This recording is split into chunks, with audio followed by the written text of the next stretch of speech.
rate, I had this student who was like, Fagan, don't you think like the Reform Party's the real deal? We're finally going to have a real choice, a real, maybe even the Reform Party will, become the dominant party, or we won't be talking about either the Democratic or Republican.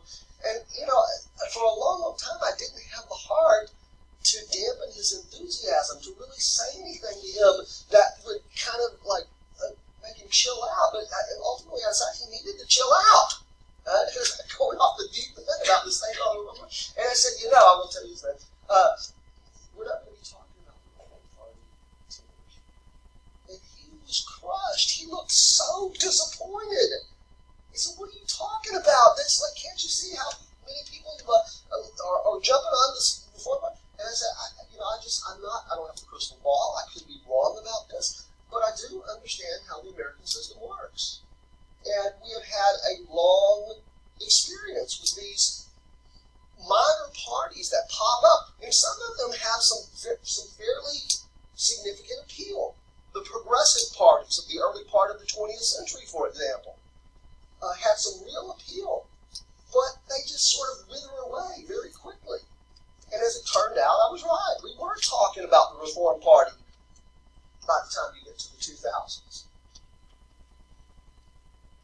I don't even know if it still exists. I think it probably does not exist.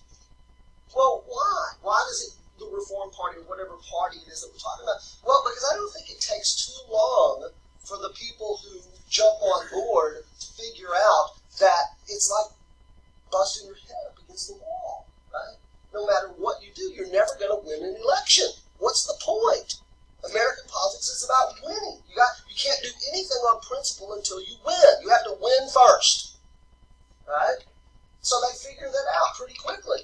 And to their credit, back about 10 years ago, 12 years ago, or whatever, when you had this Tea Party faction emerge in the Republican Party, why didn't they called themselves the Tea Party, but they weren't really a political party. It was just a faction within the Republican Party.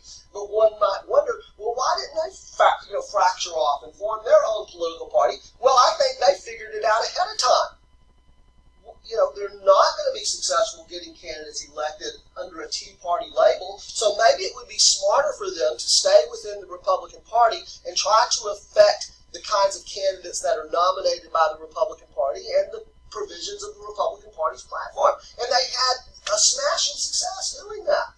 I think they understood clearly that that was really the best avenue. And I think that's what a lot of people figure out after the fact. All of these people that jumped on board the Reform Party boat kind of figured it out after a couple of election cycles, and so they either went back to the Republican Party or back to the Democratic Party from which they came, or maybe they just decided they'd had it completely with politics. Well, that's because of the nature. It's a winner-take-all system. If you're consistently getting, as the Libertarian... Now, the Libertarian Party is not a great example because, the Libertarian Party is a political party. Look, I have some Libertarian friends, and they're not idiots. Okay? They're pretty smart people, as a matter of fact. Most of them pretty well educated. And they understand that they're not going to win elections. They know that they're not going to ever get a Libertarian elected president or as a member of Congress. But that's, I think, not what they're in it for.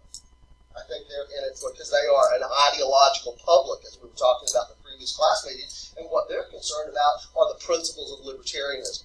And so they're not going to kind of work through the channels of the two major parties, because in doing that, you have to be amenable to compromise. You have to be willing to back off of your principle a little bit for the sake of governing.